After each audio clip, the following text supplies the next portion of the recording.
అటువంటి వ్యక్తి ఆయన సంతకం పెట్టి ఈ స్టేట్మెంట్ని ఇవ్వటం జరిగింది. ఈ స్టేట్మెంట్లో క్లియర్గా చెప్పడం జరిగింది. ఏమి అంటే ఈ లక్ష్మీ బాలాజీ స్టోన్ క్రషర్స్ దీనికి ఈ యాజమానికి నాకు ఎటువంటి బంధుత్వం లేదు, ఎటువంటి బిజినెస్ పరంగా ఏమీ లేదు, నాకు ఎటువంటి ఇది లేదు. ఈ బాలాజీ స్టోన్ క్రషర్స్ అనే ఆయన మీదకి ఏం చేశారనేది క్లియర్గా చెప్పుంది. 2021లో ఆగస్టు 24వ తారీఖున 2021లో మీ వైపు నుంచి మీరు ఒక కంప్లైంట్ని వీళ్ళ పైన మీరు మూవ్ చేయటం జరిగింది. ఏమని మూవ్ చేశారు? మీ స్వహస్తాలతో మీరే మూవ్ చేశారు. నేను మూవ్ చేసింది కాదు. ఇదేదో 2024 అధికారంలోకి వచ్చిన తర్వాత చేసింది కాదు. ఇది మీరు కంప్లైంట్ పెట్టడం జరిగింది. ఈ లక్ష్మీ బాలాజీ స్టోన్ క్రషర్స్లో చాలా అక్రమం జరుగుతూ ఉంది, దీని మీద ఫైన్ వేయండి అని చెప్పి మీరు కంప్లైంట్ పెట్టారు. కంప్లైంట్ పెట్టిన దాని మీద జాషువా గారు దీని మీద ఇది చిన్న విషయం కదా అని చెప్పి యాక్ట్ చేయలేదు. యాక్ట్ చేయకపోతే మీరేం చేశారు? మీరు తిరగని ఆఫీస్ లేదు, ప్రతి ఆఫీస్ దగ్గరికి వెళ్ళారు, ఆయనకి ఫోన్ చేయించారు. మీరు బాలినేని శ్రీనివాసరెడ్డి గారి దగ్గరికి వెళ్ళలేదు. మీరు ఈ విషయం పైన బాలినేని శ్రీనివాసరెడ్డి గారి దగ్గరికి మాధవరెడ్డి అనే సాక్షి జర్నలిస్ట్ని తీసుకొని మీరు వెళ్ళి ఒక ఎమ్మెల్యే ఫోన్ చేస్తే ఎస్పీ గారు మీరు ఎందుకు యాక్ట్ చేయరు అని చెప్పి మీరు ఫోన్ చేయించి అడిగించలేదు? అడిగించారు. దీని గురించి అడిగించారు. ఇవన్నీ కూడా మీరు తడుపు తట్టారు. ఇదిగో ఈ కంప్లైంట్ గురించి మీరు కంప్లైంట్ పెట్టింది 2021లో పెట్టి ఏమని చెప్పారంటే దీనిపైన స్టోన్ క్రషర్స్ పైన లక్ష్మీ బాలాజీ స్టోన్ క్రషర్స్ పైన ఈ ఫైన్ వేసే అవకాశం ఉంది అని చెప్పి మీరు కంప్లైంట్ పెట్టారు. దాన్ని జాషువా గారు ఎస్పీ గారు ఆ రోజు మూవ్ చేయకపోతే ప్రతి ఆఫీస్కి ప్రతి ఒక్క పొలిటికల్ ఆఫీస్ దగ్గరికి వెళ్ళారు, వాళ్ళ దగ్గర నుంచి ప్రెషర్ పెట్టారు. అప్పటికీ మూవ్ అవ్వలేదు. అప్పటికీ మూవ్ అవ్వకపోతే మీరు ఇంకా గట్టిగా ప్రెషర్ పెట్టేటప్పటికి జాషువా గారు ఏం చేశారంటే అప్పుడున్న ఎస్పీ గారు ఏం చేశారంటే దీన్ని మా దగ్గర ఆ రోజు ఏదైతే ఆయన హెడ్ చేస్తూ ఉన్నారో దాంట్లో ఉన్న ఆఫీస్లో మా దగ్గర సరిపడా దీన్ని అసెస్ చేయడానికి మనుషులు లేరు, విజిలెన్స్ దగ్గర సరిపడా మనుషులు లేరు అని చెప్పి ఏడీ మైన్స్కి ఇదిగోండి ఇది వెరిఫై చేయండి, ఎమ్మెల్యే గారు ఆ రోజున్న ఎమ్మెల్యే గారు కంప్లైంట్ ఇచ్చారు, వెరిఫై చేయండి అని చెప్పి ఇవ్వటం జరిగింది. ఇవన్నీ కూడా 2020-21లో ఇచ్చిన తర్వాత ఆ ఏడీ మైన్స్ వారు దీనిపైన ఈ స్టోన్ క్రషర్స్ పైన విపరీతమైన ఫైన్ మీ ప్రెషర్తోనే అది కూడా రాశారు. మీరు పొలిటికల్ ప్రెషర్ పెడితేనే వాళ్ళు విపరీతమైన ఫైన్ దీనిపైన లెవీ చేయబోయారు. ఎందుకు లెవీ చేయబోయారు? ఎందుకు రాశారు? మీరు ఈ స్టోన్ క్రషర్ పైన విపరీతమైన ఫైన్ రాయించిన తర్వాత వారిని ఇదిగో మేము ఇంత ఫైన్ అయిపోతా ఉన్నాం అని చెప్పి వారిని మీరు బలవంతంగా తీసుకుని వచ్చి ఇదిగో ఫైన్ అన్నా కట్టు, లేకపోతే నాకన్నా కప్పం కట్టు అని చెప్పి మీరు డబ్బులు తీసుకున్నారా లేదా? ఇవన్నీ నేను చెప్తున్నవి కాదు. ఇది 2040 దాకా సర్వీసు ఉన్న ఒక ఐపీఎస్ ఆఫీసరు చెప్తా ఉన్నది. జాషువా గారు అప్పుడు ఎవరైతే విజిలెన్స్కి ఉన్నారో ఎస్పీగా ఆయన చెప్తా ఉంది, ఆయన స్వహస్తాలతో ఇచ్చిన స్టేట్మెంట్, ఆయన సంతకం పెట్టిన స్టేట్మెంట్. ఇవన్నీ కూడా మీరు చేసి ఇదేదో రెడ్ బుక్ రాజ్యాంగం నడుస్తూ ఉంది, ఇప్పుడు కేసులు పెడతా ఉన్నారు, నా ఎంట పడతా ఉన్నారు అని చెప్పి మీరు మాట్లాడటం అనేది సమంజసంగా లేదు. కాబట్టి మీ వల్ల ఒక ఆఫీసర్ని మీరు ఇబ్బంది పెడతా ఉన్నారు. మీ వల్ల వీళ్ళనే కాదు ఏడీ మైన్స్ కానీ అప్పుడున్న ప్రతి ఒక్క ఆఫీసర్ని కూడా మీ స్వార్థం కోసం వీరందరినీ కూడా ఇబ్బంది పెడతా ఉన్నారు. మీరు అంటా ఉన్నారు ఏమనంటే అయ్యా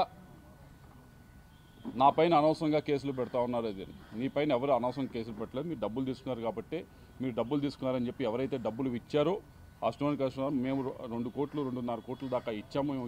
మా దగ్గర బలవంతంగా తీసుకుంది, మా దగ్గర ఏమీ లేకపోయినా కానీ మా మీద ఒక కేసు పెట్టి బరాయించి ఒక ఇన్వెస్టిగేషన్ చేయించి దాని మీద ఒక ఫైన్ లాగా వేయించి మమ్మల్ని భయపెట్టి బెదిరించి మా దగ్గర డబ్బులు లాక్కుంది అని చెప్పి వాళ్ళు స్టోన్ క్రషర్స్ వాళ్ళు కేసు పెట్టారు. వారికి నాకు సంబంధం లేదు. ఆ పెట్టిన కేసుకి జాషువా అనే వ్యక్తి ఇది జరిగింది అని నేరేషన్ క్లియర్గా చెప్పారు. ఆ రోజున్న ఎస్పీ క్లియర్గా చెప్పారు. నా మీద కూడా చాలా ప్రెషర్ పెట్టారు, పొలిటికల్ ప్రెషర్ పెట్టి నన్ను యాక్ట్ చేయమంటే నేను వెళ్ళి యాక్ట్ చేయాల్సి వచ్చింది అని చెప్పి ఆయన కూడా క్లియర్ స్టేట్మెంట్. ఇన్ని స్టేట్మెంట్లు ఉన్న తర్వాత నేను చేయించానని చెప్పడం చాలా విడ్డూరంగా ఉంది. కాబట్టి ఇంతకంటే ప్రూఫ్ లేదు. ఇది దయచేసి మీడియా వాళ్ళకి ఇస్తాను, మీరు చూసుకోండి. ఇందాక చెప్పాను, ఈ మొత్తం వ్యవహారాన్ని ఏదైతే క్యారెక్టర్ అసాసినేషన్ కానీ టాపిక్ డివర్షన్ కానీ ఇవన్నీ కూడా మీకు ఎవరో బ్రీఫ్ చేస్తూ ఉన్నారు. నేను వారికి చెప్తా ఉన్నా, నేను 2024 జనవరిలో నేను రిజైన్ చేసి బయటకు వచ్చాను.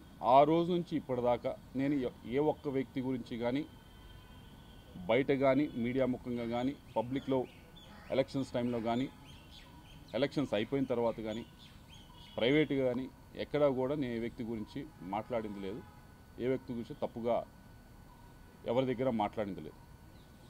కానీ ఈరోజు ఎవరైతే మీరు వెనకమాల నుంచి మాట్లాడిస్తూ ఉన్నారో, ఎవరైతే మీకు ఈ టాపిక్ డైవర్షను క్యారెక్టర్ అసాసినేషన్కి ట్రై చేస్తూ ఉన్నారో, నేను వారికి చెప్తా ఉన్నా, ఇప్పటిదాకా నేను రిస్ట్రైన్గానే ఉన్నాను, నేను ఎక్కడ మాట్లాడలేదు. కానీ ఈ రోజు నుంచి నాకు కూడా ప్లాట్ఫామ్స్ ఉంటాయి, నేను మాట్లాడే అవకాశం వస్తుంది, నాకు చాలా అవెన్యూస్ ఉంటాయి.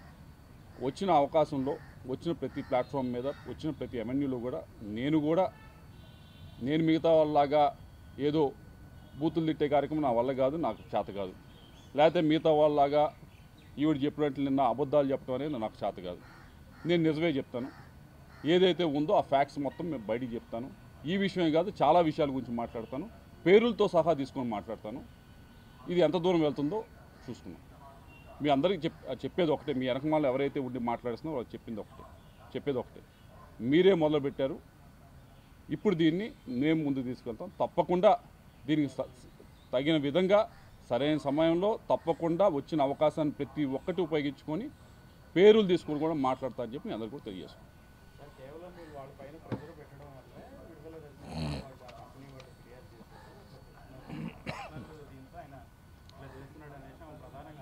అమ్మ, ఈ కంపెనీ వాళ్ళ గురించి చెప్తూ ఏం చెప్పారంటే, ఒకటి వీళ్ళు తెలుగుదేశం నాయకులు అందుకని వీళ్ళు కేసు పెట్టారు అని చెప్తారు. ఈ కేసు పెట్టింది ఈరోజు కాదు నాయన, దీని గురించి ఎత్తింది, దీని గురించి మాట్లాడింది ఈరోజు కాదు. దీని గురించి మాట్లాడింది అప్పుడే మాట్లాడేది. అండ్ ఎస్పీ జాషువా గారు ఇచ్చిన స్టేట్మెంట్ ఉంది, ఆవిడ ఇచ్చిన స్టేట్మెంట్ కూడా ఉంది, ఇచ్చిన స్టేట్మెంట్ ఉంది. సరే, వీళ్ళు అంటే టీడీపీ నాయకులు అనుకోండి, నేను కొన్ని పేర్లు చెబుతాను. వీళ్ళందరూ వైసీపీ నాయకులే, వీళ్ళందరి దగ్గర డబ్బులు తీసుకున్నారు. పసుమర్రు రైతులు ఉన్నారు, వారు కూడా ఏదో వచ్చి మాట్లాడతారు, వాళ్ళ దగ్గర డబ్బులు తీసుకుని ఉన్నారు. ఎందుకు డబ్బులు ఇచ్చారు వారు వెనక్కి? రైతుల దగ్గర ఏదైతే ఇళ్ళకి స్థలాలకి రైతులు ఇచ్చిన ఇళ్ళ స్థలాలకి ఇచ్చిన భూమికి ఏదైతే గవర్నమెంట్ వైపు నుంచి డబ్బులు ఇస్తారో దాంట్లో నువ్వు పర్సంటేజ్ తీసుకున్నావా లేదా? నేను గట్టిగా మాట్లాడిన తర్వాత డబ్బులు వెనక్కి ఇచ్చావా లేదా? అది ఎవరు? అది టీడీపీ నాయకులా? అది ఎవరు? మరి ఎవరి దగ్గర డబ్బులు తీసుకుంది? మరి పోతారం భాష అనే వ్యక్తి ఈయన దగ్గర డబ్బులు తీసుకున్నారు, ఇప్పటిదాకా ఇవ్వలేదు. శంకర్రావు ఎంపీపీగా ఉన్నాడు, ఈయన దగ్గర డబ్బులు తీసుకున్నారు, ఇప్పటిదాకా ఇవ్వలేదు. జెడ్పీటీసీగా ఉన్నాడు ముక్తావాస్ అనే వ్యక్తి, ఈయన దగ్గర డబ్బులు తీసుకున్నారు, ఇవ్వలేదు. గోల్డ్ సీను వైస్ చైర్మన్గా ఉన్నాడు, ఈయన దగ్గర డబ్బులు తీసుకున్నారు. ఇవన్నీ తక్కువ కాదు, 2 కోట్లు 3 కోట్లు ఇవ్వలేదు.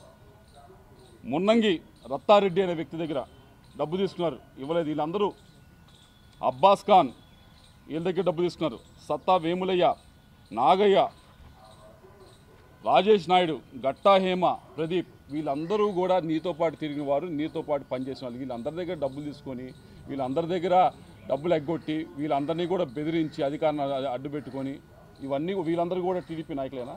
వీళ్ళందరూ నీ చుట్టూ ఉన్న వాళ్ళే కదా మొన్నటిదాకా. వీరందరికీ ఏం సమాధానం చెప్తారు మీరు? ఇవన్నీ నిజం కదా? వీటన్నిటికంటే ముఖ్యమైనది పసుమర్రు రైతుల దగ్గర ఎందుకు డబ్బులు తీసుకున్నారు? ఎందుకు వెనక్కి ఇచ్చారు అసలు? ఇంకొకటి, మీరు నిజంగా డబ్బులు తీసుకోపోయి ఉంటే నా దగ్గరికి 10 రోజుల క్రితం ఒక వ్యక్తిని ఎందుకు పంపించారు? ఈ కేసు ఆపండి, మేము ఎవరికైతే వారికి స్టోన్ క్రషర్స్ ఉన్నారో వారికి డబ్బులు ఇస్తాము అని చెప్పి మా దగ్గరికి ఎందుకు వ్యక్తిని పంపించారు? ఎందుకు పంపించారు? అప్పటికీ చెప్పారు. ఆ మధ్యవర్తిని పంపించి చెప్పడం కూడా ఏం చెప్పారంటే, మేము గుంటూరులో కౌన్సిలర్ ఉన్నాడు, ఆ వ్యక్తి దగ్గర దుర్గారావు అనే కౌన్సిలర్ ఎవరు ఉన్నారు, ఆ వ్యక్తి దగ్గర మేము ఇవ్వాల్సిన డబ్బులు మేము పెడతాము, ఈ కేసు వెనక్కి తీసుకోండి, తీసుకుంటే కనుక మేము ఈ డబ్బులు ఇచ్చేస్తామని చెప్పి. మరి మీరు తప్పు చేయనప్పుడు ఇవన్నీ ఎందుకు చేశారు? ఇది చేయలేదని చెప్పండి. మీరు మనిషిని పంపించలేదు, మధ్యవర్తిని పంపించలేదని చెప్పండి. ఇవన్నీ ఒక తప్పు తర్వాత మీరు చేసి దానిపైన వాళ్ళు స్టోన్ క్రషర్స్ వాళ్ళు వెళ్ళారు, పోలీసులు కేసు పెట్టారు, దాన్ని ముందుకు తీసుకువెళ్తా ఉంటే ఇదేదో మేము రెడ్ బుక్ రాజ్యాంగం